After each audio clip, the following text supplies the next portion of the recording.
Hello, everybody. My name is Mohammed, and this is my uh, Editor Tools research presentation. I made a Sprite editor tool window. I found it really annoying, especially in my last project where I had to cut up sprites to make them into weapon parts. I found it really annoying to go to a separate website and do it there. So I decided to put it into Unity for the sake of convenience. This is it right here. This is like a little example of the window that shows up, and this is the tutorial I used, which I'm going to talk about a little bit as well. All right, to get right into the demo, if you remember from my last project, I was making procedural generated pixel art weapons. Each of these parts, the blade, the hilt, and the handle, are all a different sprite. Now, I have a bunch of these, as you can see over here. They're all from one sword cut into three pieces, which, by the way I'm making it sound, is very time consuming, which is where my tool comes in. If I open this window, oh, it showed up on my other screen, I can open a sprite editor. As you can see, you can put a sprite here, and you have all different kinds of commands. You can select the color even as well. I can even slide it into this to hide that. Okay, so let me show you how it works. So if I were to take a weapon from this pack, I'll just pick one, I don't know. Boom. I could drag a sprite in there, and we'll draw a grid over it. You can turn the grid on and off, like so, and you could also draw on it and erase it. Um, this really speeds up the process as well because I can also pick a color, like so.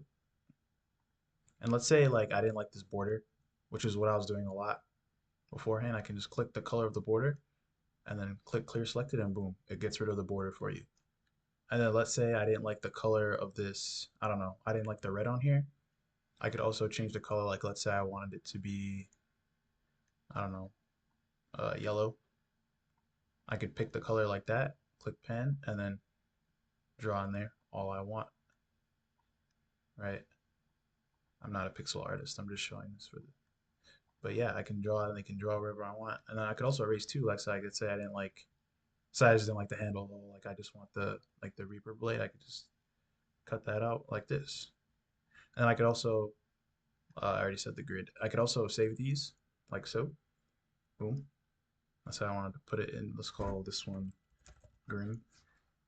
And I could go to art, some new sprites, and I could save it.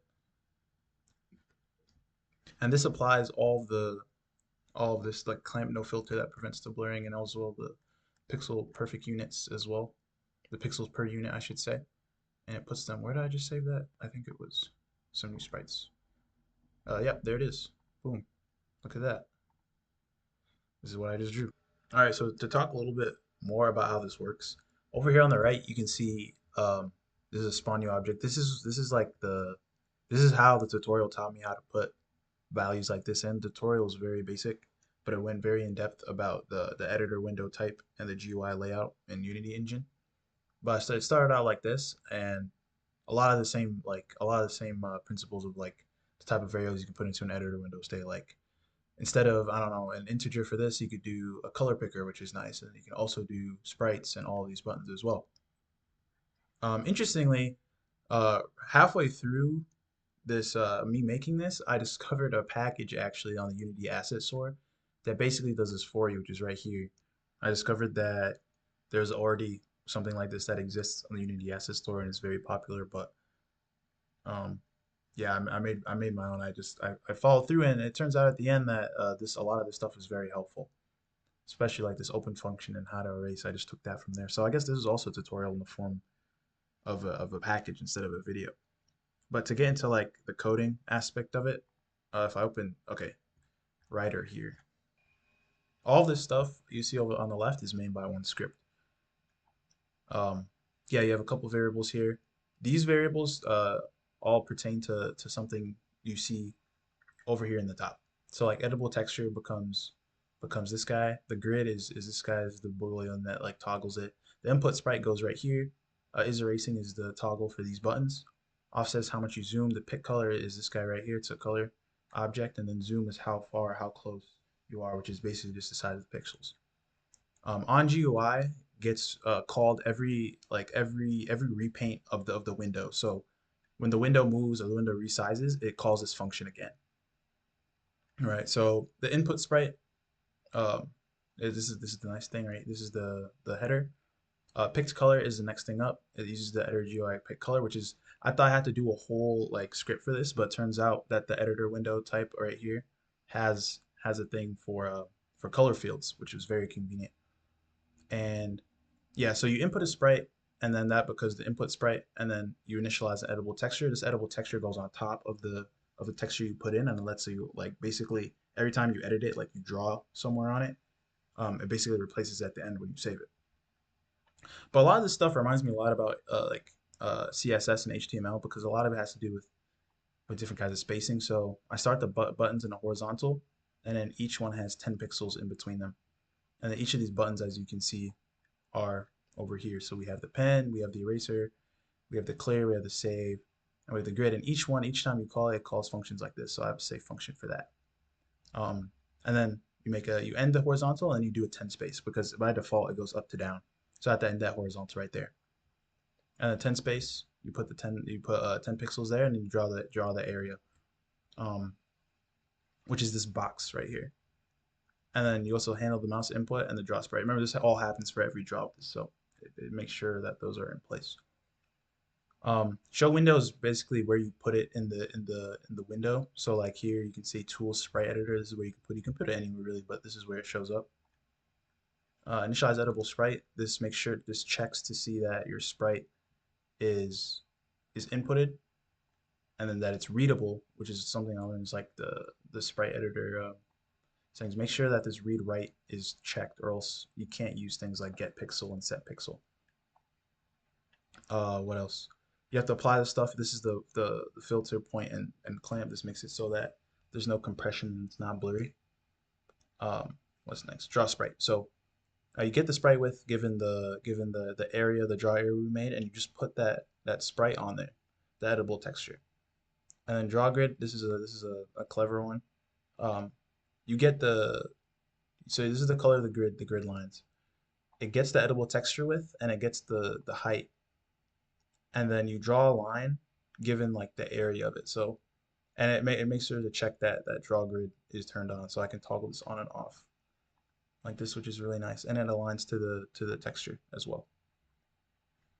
Handle mouse input. This uses event. This uses the event system to see if you are either clicking or dragging, and then it gets the mouse position, and then it clamps it to that pixel. So if I look at this pixel, like I don't know, just any pixel right here, it gets the width and the height, and then it divides it by the offset and the zoom. And because it floors it, it rounds it to like the next pixel. So if it's like a little bit off, it'll say, okay, well, we're in this pixel. And then if you click in there, it says set pixel color, which depending on the toggle, whether it's eraser or pen, it will either, as you can see here, set the pixel to be clear. So let me get the eraser. Either set it to be clear, which is nothing, which is transparent, which is alpha. Or if it's not erasing, it'll set it to be whatever the picked color is. So like since it's red, I can draw red on that pixel. Save. This function was written mostly by ChatGPT, I will admit, but I did learn something very clever about it, which is this texture importer. A lot of the stuff, well, all of the stuff in these import settings cannot be accessed whenever you create a sprite to save. So you have to get this texture importer type that'll let you manipulate those. So I can set pixels per unit, highest max size, and then just preventing the blurriness in general that comes with compression. Clear selected is also is a very simple function. I did write this one.